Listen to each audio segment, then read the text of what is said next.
6:14 a.m. Not 6:15, 6:14, because somewhere along the way you decided that one extra minute mattered, that 60 seconds of additional unconsciousness was worth the psychological damage of an alarm time that isn't a round number. This is the level of optimization your life has reached. You don't spring up. Nobody springs up at 6:14 a.m. for a job they are neutral about. You lie there for exactly the amount of time that doesn't make you late. You've calculated this down to the minute. You've run this calculation so many times it's automatic now, a background process running while the rest of your brain slowly boots up. The first thought is the meeting. Not a specific meeting, just the meeting. The awareness that today contains meetings, that the meetings will require you to perform engagement, that performing engagement requires energy. And you can already feel the energy situation, and it is not promising. You check your phone. 3 emails arrived after midnight from people who either have no concept of time zones or a very aggressive concept of personal branding. You don't respond. You mark them as unread so they look like a problem for future you. Future you, who is only about 45 minutes away, is not going to appreciate this. You get up. Here's the thing about getting dressed for an office. You are selecting a costume, not in a cynical way, in a completely literal way. The clothes you put on in the next 12 minutes are a communication. They say something about how seriously you take this, how much you want to be perceived as someone who has it together, how aware you are of the unwritten dress code that nobody wrote down but everybody knows. Business casual. 2 words that have caused more quiet suffering than most diagnosed conditions. What does it mean? Nobody fully agrees. It means don't wear a suit, but also don't wear jeans. But actually, jeans are fine if they're the right jeans. But what are the right jeans? You've been navigating this for however many years you've been doing this, and you still second-guess the chinos. You make coffee with the focused energy of someone diffusing something. The coffee is the hinge point of the morning. Bad coffee in the morning is already tilted. You drink it standing at the kitchen counter because sitting down to eat breakfast alone at a table in the morning before work feels like a thing you're not ready to do on a Wednesday. You leave the apartment at 7:31. The commute is 34 minutes if the train behaves. The train behaves about 60% of the time. Today, you will find out which category of day this is. The train is a philosophical experience disguised as transportation. You are standing in a metal tube, underground, moving through the earth at speed, pressed against strangers with whom you will never exchange a single word despite being closer to them physically than you are to most of your friends. Everyone is looking at their phone. You are looking at your phone. The phones are a mutual agreement. I won't acknowledge your existence, you won't acknowledge mine. We will all stare at our individual screens and the journey will pass without anyone having to perform being a person before 8 a.m. Your inbox has 4 new emails since you checked it 19 minutes ago. You read one. It is a reply to an email that was a reply to an email that began 6 weeks ago and has now mutated so far from its original subject line that nobody can remember what the thread was originally about. The subject line still says, RERERERE, quick question.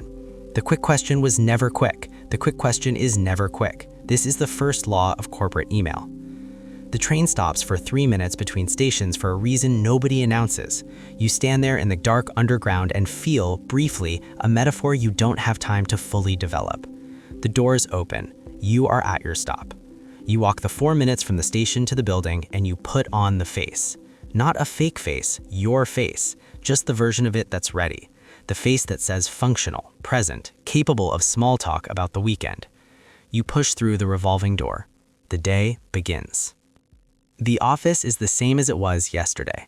This sounds obvious, it's not. There's something specific about walking into the same room with the same carpet, the same ceiling tiles, the same slightly too cold air conditioning that facilities has been asked about 17 times and will never fix. There's something specific about this that takes a moment to absorb every single morning. You are here again. You were here yesterday. You will be here tomorrow. The room does not register your presence. The room has no opinion about you whatsoever. You say good morning to the same people in the same order. There's a script for this and you both know it. How was your evening? Good. Yours? Good. Great. Pause. Turn to computer. The ritual is complete. Your desk has a plant on it. The plant is doing okay. You care about the plant more than you've admitted to anyone. The plant is a living thing that depends on you, does not send you emails, and has no opinions about the Q3 projections. This makes it the best relationship in the office. You open your laptop. 43 unread emails since yesterday evening. You look at them the way you look at a pile of dishes, with the knowledge that they exist, that they require action, that you will deal with them, and that the dealing will generate more emails which will require more dealing in a cycle that doesn't end, has never ended, and will not end. You open the least threatening one first. At 10 a.m., you go to a meeting that could have been an email. You know this. Everyone in the room knows this. The person who called the meeting knows this and called it anyway because a meeting creates the visible appearance of progress in a way that an email does not.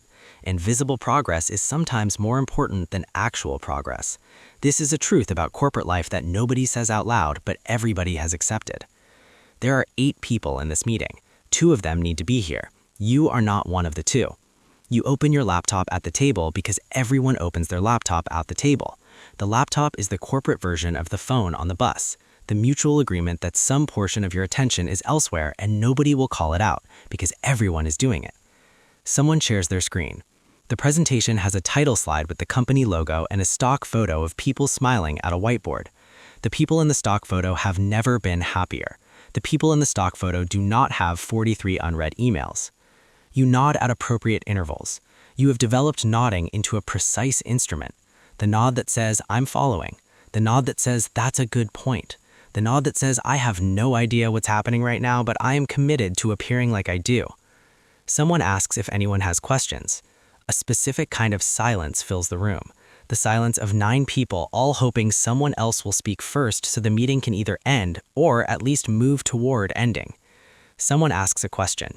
It generates a 20-minute discussion. You nod. 12 minutes to decide, 48 minutes to eat and return. This is lunch. You and a colleague go to the same place you went last Tuesday and the Tuesday before that, not because it's the best option, but because deciding is its own labor, and you have already done a lot of labor today, and the familiar requires no decision. You order the same thing. The person at the counter recognizes you. This is comforting or alarming, and you choose comforting. The conversation over lunch covers the following topics: a project, briefly, a colleague who isn't here at some length, something from the news that neither of you has enough information to have a real opinion on but you both contribute to anyway, and weekend plans that both of you describe with a muted enthusiasm that matches exactly how you feel about them. This is not a complaint. You like this person.